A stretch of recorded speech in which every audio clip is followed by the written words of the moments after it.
Day 2 of Sixers training camp officially in the books. Today we'll give you everything you need to know from day 2, including VJ Edgecombe absolutely stealing the show. We'll take a look at some footage of his one-on-ones, also a final report on the Quentin Grimes situation, a couple big injury updates, and we'll hear from Kelly Oubre in terms of what he is working on this training camp. All that and more coming up right here on Philly Take with RB. But welcome into the show. I'm RB. Make sure you hit that thumbs up if you enjoy this content and hit that notification bell so you don't miss any of the videos or live streams. We have a game this Thursday preseason and we will be live for that. So I am very pumped up, but we started off today with a injury report. Joel Embiid, Eric Gordon had planned off days, so e.g. getting some PTO in the training camp.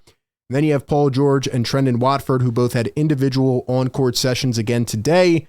And just an update on Trendon Watford, Nick Nurse says that he has been limited to individualized workouts, but he would hope and thinks that we are going to see him at practices at some point in Abu Dhabi. So hopefully we will get an up-close look at Trendon Watford very soon.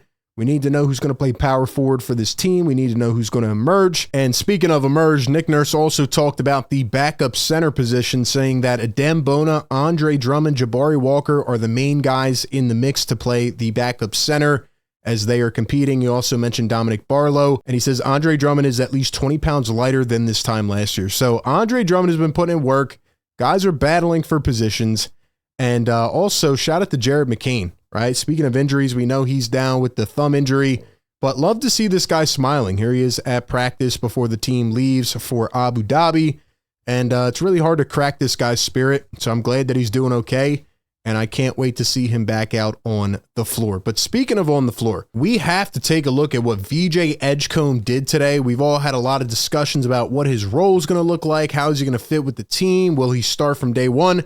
Well, based on what I saw today, while I was getting tweet notifications, while football's on, we're all paying attention to that, I might be even more excited about VJ Edgecombe. We'll take a look on the other side, but first, a shout out to our sponsor of today's video. Sleeper obviously is a juggernaut when it comes to the fantasy sports world.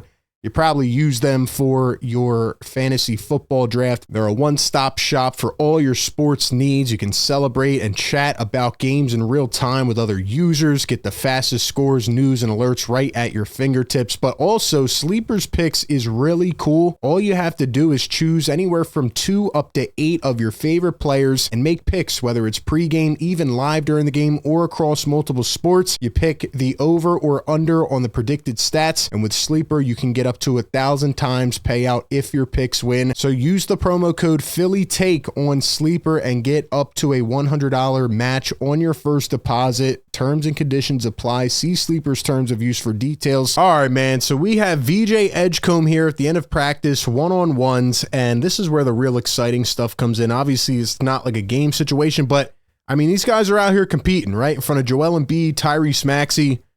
And we have VJ Edgecombe guarding a guy right up on the ball, gives himself a little fist bump, and here he is against Tyrese Maxey.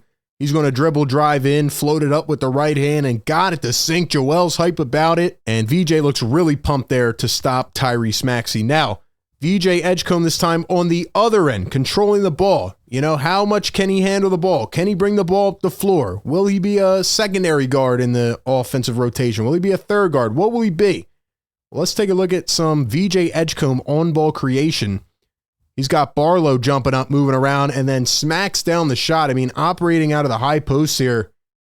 VJ Edgecombe making it look natural, making it look easy. He has that dog in him. And if we look at this clip here where VJ and Maxey start to get into it a little bit, and VJ wants his chance at Maxey. VJ takes the ball, and now Maxey's on him. VJ's going to give him a little shove. Yo, he might have that dog mentality. He might be ready from day one. VJ working out of the high post again, goes up and fillets it with the left hand.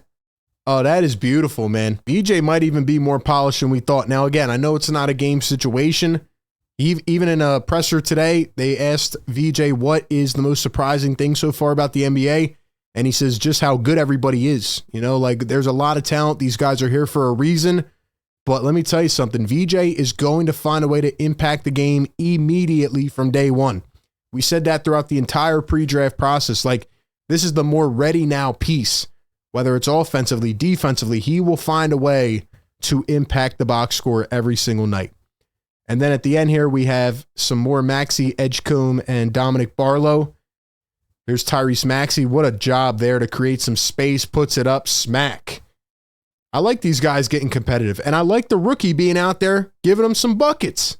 We saw that last year from Jared McCain as well. A lot of intensity, a lot of competitiveness. That's what you want to see in these type of practices. I thought right here VJ was going to smack that one against the backboard. Maxey tried to blow by and missed it, but VJ wanted that. He wanted it bad. Joel Embiid out there kind of coaching these guys up a little bit. Here's the last play from Maxey against VJ.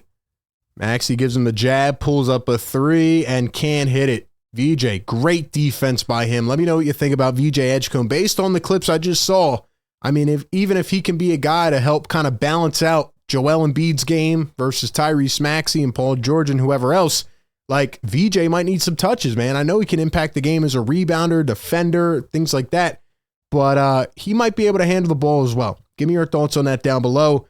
And we have Kelly Oubre, who talked about his priorities during training camp. He says, I'm just trying to create more, trying to slow down, see the game before I go out there and make a play that I thought was right, but it's not the right play. Yesterday, Kelly Oubre said that at some points, he feels like he tries to do way too much, and then it results in an error, and he turns the ball over. Honestly, I don't even think Kelly should have the ball in his hands a lot. I think he should be more of a spot-up 3-and-D guy, almost in a way like what we thought VJ could be. I think Kelly can really just focus on one part of the game. When you try to give him too much responsibility, that's when he becomes very inefficient and turnover prone. The first couple months of Kelly Oubre when he came to the Sixers a few years ago, like that is the type of Oubre they need to help optimize this team as a role player. And speaking of role player, we have Justin Edwards getting some shots up here on day 2 of camp. So he's knocking them down from the top of the arc. I like it. Justin Edwards putting in work. All these guys getting up some shots. Nick Nurse has emphasized wanting to shoot more 3-pointers this year, and I would hope that the vibes continue to be high. They obviously need a lot of production from these young guys. And last but not least, speaking of the young guys, we have a final update on Quentin Grimes. Jake Fisher says that Quentin Grimes is not on the Sixers team flight for the preseason games this week in Abu Dhabi. Philly has declined the request from Grimes' agent to push back the 10-1 deadline to accept his qualifying offers. So now the Sixers said, all right, ball's in our court. We're going to make a move back. Grimes and his camp wanted to push the deadline to 10-8. They wanted another week to see if they could figure out this contract, but now the Sixers are saying, nope, no way. It's either accept the qualifying offer or this thing is going to continue. So that report about Grimes and his agent saying that the Sixers didn't offer them anything formally a couple days ago is complete nonsense.